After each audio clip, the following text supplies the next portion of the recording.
Introduce to you some theoretical developments about the flattened pyramid wavefront sensor. So the aim of the presentation is to explain the fancy sensitivity of the flattened pyramid. So you can see that so it's an experimental image from the Loops bench here. So you can see that there is some kind of fringe in the sensitivity of the flattened pyramid. So the flattened pyramid is this wavefront sensor which has the pupil images which are overlapped.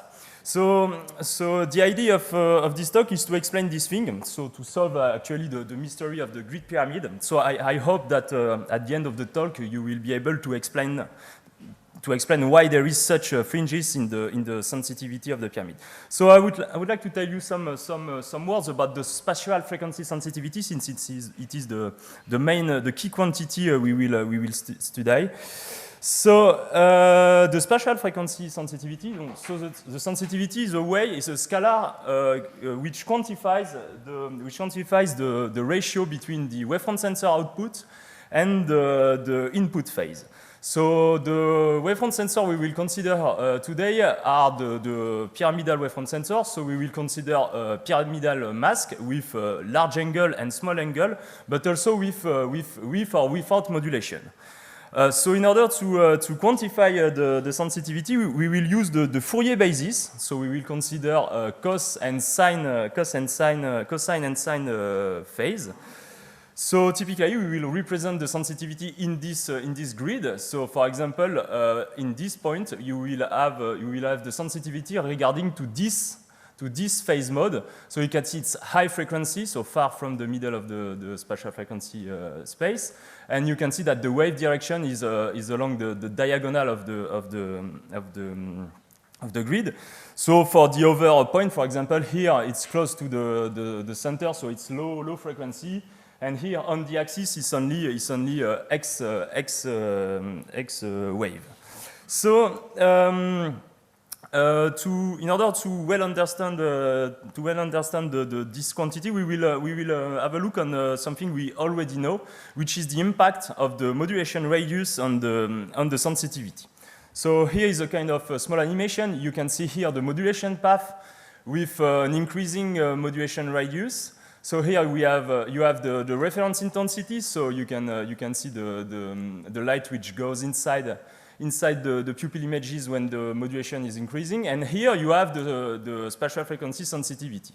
So if we freeze this sensitivity, you can see that when there is no modulation, you get a flat sensitivity. And when the modulation is increasing, the modulation radius is increasing, you see that there is a kind of depletion zone in the middle of the spatial frequency space.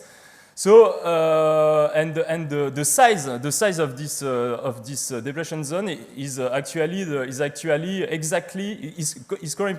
corresponding to the radius of the modulation. So it's something which we know well. So if you take a section of this 2D sensitivity, you retrieve the usual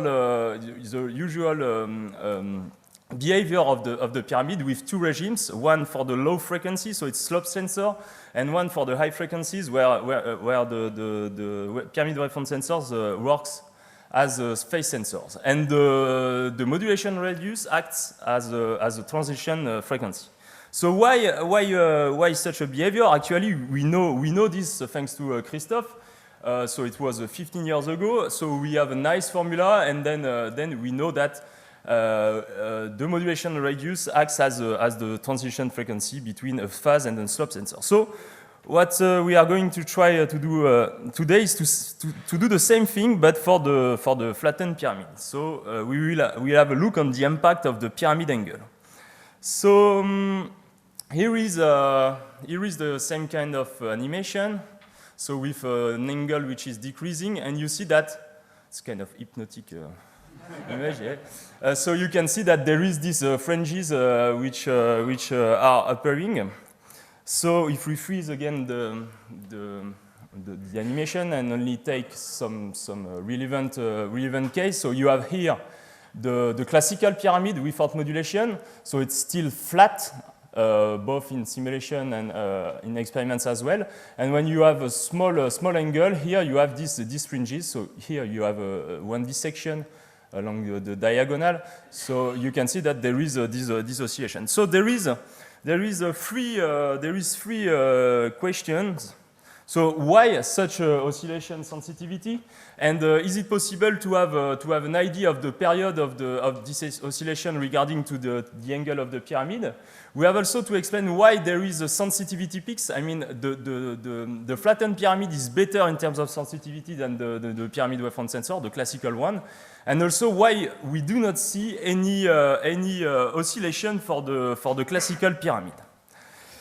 So to do so, we will need some help from another Fourier filtering wavefront sensor, which is the Zernike wavefront sensor. So here we are in the focal plane. Okay, so we have here the incoming focal EM field, and here we have the optical shape of the Zernike mask. So you can see that there is this small well. In a kind of a differential piston of lambda over 4 in order to create a P over 2 phase shift. So we will try to construct by hands the sensitivity of this sensor. Okay, so we will first consider this frequency here. So it's a high frequency, and we can say that actually there is a quadrature of phase between the middle and the middle of the spatial frequency space and this high frequency. And the fact that there is a quadrature of phase between these two frequencies provides constructive interference. So it means that we will have a nice sensitivity for this spatial frequency.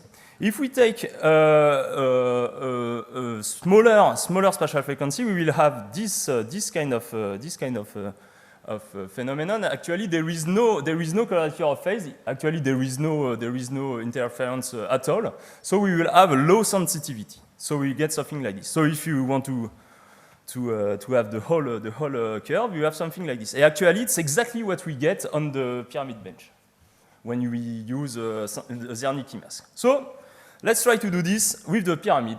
So we will try to find where are the quadrature of phase. So the spatial frequency which are well seen. So you see here that these points which create a quadrature of phase are here and then here, and so on and so on. And you can say, okay, so I will be able to well see this spatial frequency. So okay, it's high sensitivity. And for the other one, so it's in phase or in opposition of phase, you will have low sensitivity, and so you will have something like this. So the best way to have a continuous curve is to say, okay, we'll take a kind of sine, and we have something like this.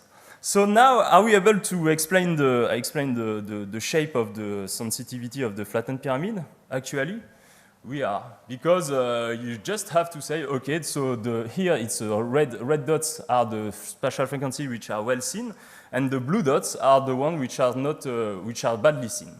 And if you change the angle of the pyramid, you have something like this. So we can change you change the period of the sensitivity when you change the angle of the pyramid. So it's okay for flattened pyramid, but for the regular one, the classical one, we should have also some oscillations, and we know that it's not the case. The sensitivity should be flat. So there is something that we don't really understand. Fortunately, I have the solution, but I have to apologize for the next slide. Okay, it will be painful for your eyes. So the reason why there is no good agreement between the toy model and the experiment is that this thing is not this thing. We have to take into account the diffraction of the pupil. So we are not with, I mean, it's not pure spatial frequency. We have to take into account the indicator function of the pupil. So actually, the true sensitivity is the sensitivity with an infinite size, which is convolved with the PSF of the system. So if we try to do this for the classical pyramid, we have this thing, which is the sensitivity for an infinite size, which is convolved with the PSF, which is larger than the oscillation, and we get something like this. So it's the kind of smoothing operation of the sensitivity with infinite size, and you can say, okay, we have exactly what we want to have. I mean, a flat sensitivity. So we can do this for the flattened pyramid. Okay, so it's exactly what we want to have. So it was, I mean, a bit of by hands method, but we have actually found a formula for this. So here is the case. So R are the modulation radius, and alpha is the angle of the pyramid, and we have a nice, quite nice formula to explain the sensitivity for the infinite size. So there is the oscillation. You see here the three sine terms. Okay, so with period 2p over alpha. We have two regimes, so it's the slope phase sensors, and we have also this term, which is not in the François Vergniaud's formula, which comes from the flattened pyramid. Term. So it is this term which explains why the sensitivity of the flattened pyramid is enhanced. Okay, so we can explain all the case. Okay, so classical modulated pyramid, flattened and modulated pyramid, where you have this kind of thing, and okay, you have to still convolve these plots with the PSF to be in agreement with the experiment. So in conclusion, so yeah, okay, it's a new way to understand the pyramid sensitivity. So we saw that there is a major role played by the interference phenomena. And we have also an analytical formula depending this time on the modulation, but also on the angle of the pyramid, and it allows to explain the oscillating sensitivity of the flattened pyramid. So to conclude, we can say that maybe the flattened pyramid is ready to be used. So I have a small gift for you for the next slide. Okay, so something that we found in the sea. So you see, it's Aurelia aurita jellyfish. So we took this video with Cedric 2 weeks ago. So I propose to rename it. Okay, and that's all. So thank you for your attention.